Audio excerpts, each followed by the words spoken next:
everyone, how are you feeling today? It's Eros everyone here, and today I'm coming at you with my Lunalight deck profile with the support after Sisters of the Rose, of course. Now this deck is awesome in my opinion. This is the going second build in the main deck, and I did equip the side deck with some cards for going first. Now, of course, you can let me know in the comments down below what you think about the going first, because there are some particular cards that I'm not 100% sure about. And then, as well, of course, you can let me know what you think of the build. But without further ado, let's get started with this deck profile. So, starting things off with the monsters, and I will actually focus the camera in the correct order. It's, for some reason, moved. So, starting things off, we run 3 copies of Lunalight, which is your name taker, fusion, polymerization card recycler, and also your your opponent, when it gets banished, your opponent cannot activate the effect during the battle phase, which is pretty awesome. You want to run 3. It's stealing effect by sending a Lunalight from your deck or extra deck to the graveyard is not a hard once per turn, which is even more awesome. 2 copies, and right now not 3, because you don't really need 3 anymore, of your recycler of Lunalight monsters in the graveyard, and your polymerization searcher in the deck. As well, when you use her to fusion summon, you get to recycle Lunalight from your graveyard or extra deck to your hand. Only 2 though, because it's not as important as it used to be, but still a very, very good card. 2 copies of Fool for your Miracle Fusion card. This card is pretty much used for that. You'll run 2 because it's unsearchable by anything else except from a Lunalight Perfume, which is the only card that can search it because it's a level 6. But if it was searchable, I would probably run this at 1 because specifically it's not the greatest, but you still need 2 just in case. So 2 in my opinion is just nice. And then the other Pendulum monster, which is probably the better one of the 2. You run 3 copies of Lunalight Tiger, which is your monster reborn by both effects. If it's destroyed on the field by battle by card effect, you get to target a Lunalight monster in your graveyard and special summon it. But if it's use its scale effect is once per turn and not a harder once per turn effect again, you get to special summon a Lunalight monster from your graveyard, but its effect is negated and destroying during the end phase. But because it's not a harder once per turn, it's worked really well with the new support card, which is 2 copies of Yellow Marten, which I run only 2 because it's 3 is getting cloggy. And Yellow Marten is a card that lets you to special summon it by returning a Lunalight card from your field to your hand if it's in your hand or graveyard. So it can even be in your hand for this effect. You mostly want to use it in the graveyard. But when you use this effect, you get to special summon it in defense position and banish it when it's leave the field. And that's really awesome because it's giving you the ability to use Tiger again. And its other awesome effect is, if this card is sent to the graveyard by a card effect, you get to search a Lunalight spell or trap. But unfortunately, you can't search the awesome Lunalight Perfume because it says Luna and then a space light, because this card specifically searched Lunalight by 1 word. So that's for you to know as well. Then the other new support card from Sisters of the Rose in Monsters lineup for the main deck is 2 copies of Emerald Eagle. Not Eagle, Emerald Bird, my apologies, Eagle is something else. Emerald Bird is awesome because it has also 2 effects. The first effect is making it the second best normal summon in the deck. When this card is normal or special summon, you get to send a Lunalight card from your hand to the graveyard and then draw a card, making it the second best normal summon, because Lunalight is pretty much the best, but it is also active when you normal special summon it compared to the rest of the Lunalight, so that's why I like this card at 2.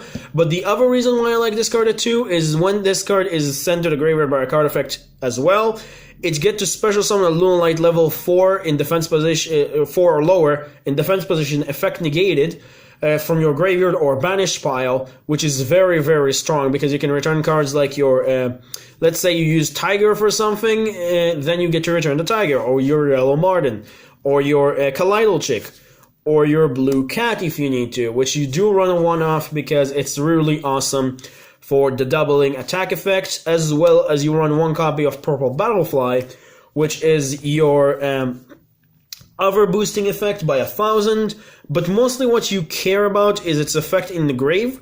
that you can banish it and special summon any Lunalight from your hand.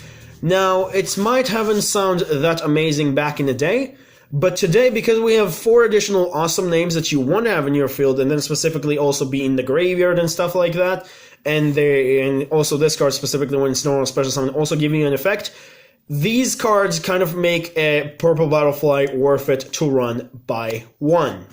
And that's pretty much does it for the Lunalight names. You run 16 Lunalight monsters. Now we'll move on to the 3 additional monsters, which is, first and foremost, you run 1 copy of a Shadow Dragon, which could be a Shadow Beast if you want to. I like Shadows in here, like the Shadow engine, because Shadow Fusion is absolutely awesome.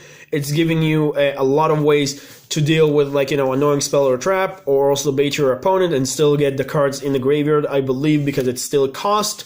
So that's really good. And as well, like, you send this in not Kaleidal Chick, or Yellow or Kaleidal Chick if you need to, but Yellow Martin or Emerald Eagle, and then get to activate their effect immediately, which is absolutely awesome. And then the 2 last monsters, 2 Effect Veilers, because it's hand traps, and this particular hand trap is probably the best, at least in my opinion, in the format. And that pretty much does it for the main deck monsters. Now we'll move on to the spells. Starting things off with the 3 copies of Lunalight Perfume. This card is absolutely insane in my opinion. Like, this card is so powerful, because this card giving you the ability to not only revive not a harder ones per turn effect, but also give you the ability to search, but it's also not a harder ones per turn effect. Of course, it cannot be searched by Yellow Martin, but the fact that this card is like not a harder ones per turn for both effect is insane. You want to sometimes actually Foolish Burial it, because you sometimes need the effect of in the graveyard to search, but sometimes you also want to Foolish Burial the trap, which we'll get to it, and the new trap. And the idea of like this card is that you have right now cards that you actually want to discard, or some cards that like you don't really want in your hand because you have multiple copies of it. For example, if you open up with 2 Foolish Burial Goods, you will discard the other one to activate this effect in the graveyard. So that's actually really, really cool.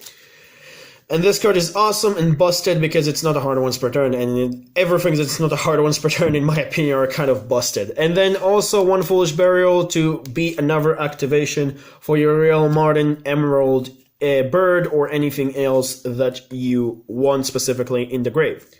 And then also 3 copies of Tenki, because it searched everything in your deck from the Lunalight archetype except the 2 Wolf. And that's for that. Now we'll move on to the fusion spells. First off, you run 1 copy of Lunalight Fusion. You only need the 1 in my opinion. It's not more necessary than that. It's pretty much serve as another kind of a Shadow Fusion, only not as a Shadow Fusion, because Shadow Fusion you want to use immediately, but this one is like a one that you want to search. And this one is pretty much does the same thing as Shadow Fusion when your opponent controls an extra deck monster, but it's not sending 2 monsters from the deck. It's sending, you can choose either to send a monster from the deck or extra deck to the graveyard to then activate its effect and then fusion summon. So for example, you want to summon a Leo Dancer, you can just immediately send the Panther Dancer from your extra deck to the graveyard to then use it to activate this effect immediately. So that's actually kind of cool. Then 3 Shadow Fusion, as you're seeing right now. I think it's obvious why you run 3 Shadow Fusions. 1 Polymerization, because Polymerization is searchable by Black Sheep. If you want specifically, you can run 2 of each of these, but in my opinion, it's not really necessary because it's recyclable and you only need the 1 most of the time. Like, if you use this one, you pretty much use it for the OTK and that's it. You don't really need anymore else. Like, these 2 are just the part of for the OTK, and you 95% of the time going to OTK your opponent, so you don't really need more than 1 copy of each. And like I said, this with Kaleidal Chick is recyclable, so that's actually kind of cool. 3 copies of Called by the Grave, because Called by the Grave is your dealing with hand traps card, which is very, very important. 2 copies of Twin Twisters, and 1 copy of Monster Reborn for your pretty much generic, useful spells in every single deck. And that's the spells. And the trap, we only run 1, which is 1 copy of Lunalight Serenade Dance. You only need the 1 in my opinion. It's a Foolish Burial, good Stargate, or you can discard it with what are called Lunalight Perfume. And this card in the graveyard lets you to pretty much banish it by sending and then send a card from your hand to the graveyard. And if you do, you special summon a Lunalight monster from your deck, which is pretty awesome because you can get access, for example, for Kalidal Chick, Emerald Eagle, Lunalight, Blue Cat, as way it's shown in the picture, just immediately to get the boost for double attack.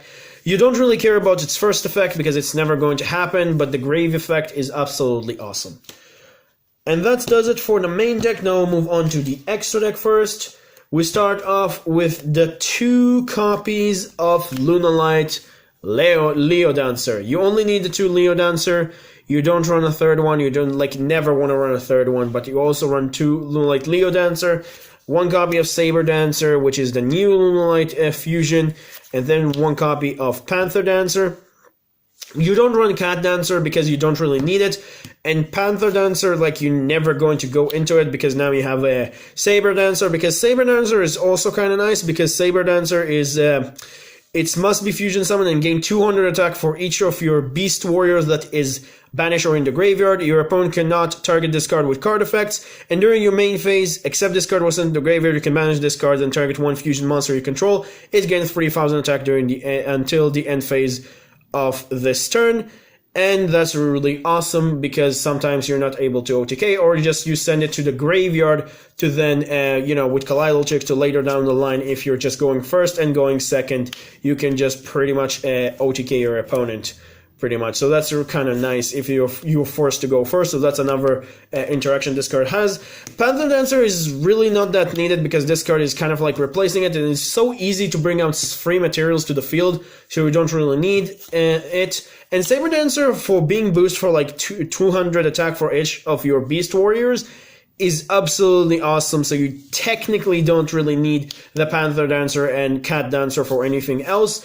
It's just here for the name for the Leo Dancer, because the 3 materials, like I'm saying a million times, are so easy to bring out and you just don't need anything else. And then 1 copy of Window for your additional fusion because of Shadow Fusion. So that's pretty much does it for the fusions. 5 fusions, now move on to the 5 Xyz. 1 Force Strix, 1 Tornado Dragon, 1 Brother of the Fire Fist Tiger King, 1 copy of Time Thief the Redoer, and 1 copy of Azathoth.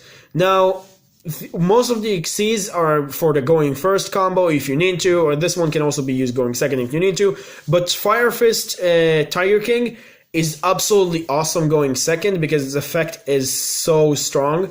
But these are just for your combo if you're forced going first, because most of the time when you're going second, you're just going into your fusions and Tiger King, and that's it. Now for your links, Underclock for helping you OTK, Witch Apprentice if you need the additional boost and still need the 2 zones but you want to use Darks, Firefighting the Rumadol if you need to use the Beast Warriors instead of the Dark because of, synergy or stuff like that, or it's a little bit awkward with the monsters of the field. As well, generally because of the so-called combo with the 2 extra deck monsters that I don't have, which is Bardiche and Summon Sorceress to make the Thanatos, so that's also for the going first option. And that does it for this. Now we'll move on to the side. Side deck, as you probably guessed, for the Thanatos version, for going first, you run 1 Blackwing Zephyrs the Elite, 1 Singing Lanius, 1 Silent Boots, 1 rank up Magic Launch, 1 copy of Shed Brigade, and then 1 copy of Fogblade if you want to specifically search Fogblade because you open up with one of those 2 and you need just the 3rd copy just to make the most out of this card. So yeah, I'm running these 6 to pretty much help you with the going first option. And just generally, I think just Fogblade going first is also not a bad option. And then for your other cards in the side, you run a 3rd copy of Effect Wheeler, 3rd copy of Twin Twisters, and 3 copies of Red Reboot for obvious choices. And then 2 copies of DD Crow and 2 copies of Skull Meissner for your additional hand traps. If you have better hand traps overall, like Ash Blossom or stuff like that, you can run. I think Skull Meissner and DD Crow are not bad options, are just pretty much for budget players, and this is what this channel is trying to be. Good channel for budget players, because Ash Blossom is still not the most cheapest thing around if you're not looking for Salaman Greats. So that pretty much does it for the deck profile. Hope you guys enjoyed. Don't forget to like, subscribe as usual if you enjoy the content. Let me know in the comments down below what do you think about this deck profile, how we can make it better as usual. So that's pretty much it for that. See you guys next time. Remember, creativity is the key in this game. Have a good day, guys. Stay safe. And I can't wait, again, like I'm saying it, like I said in the trains, I have so many decks idea right now, and this is just another one of them, so I can't wait to show you the next one as well. So see you guys next time. Bye-bye.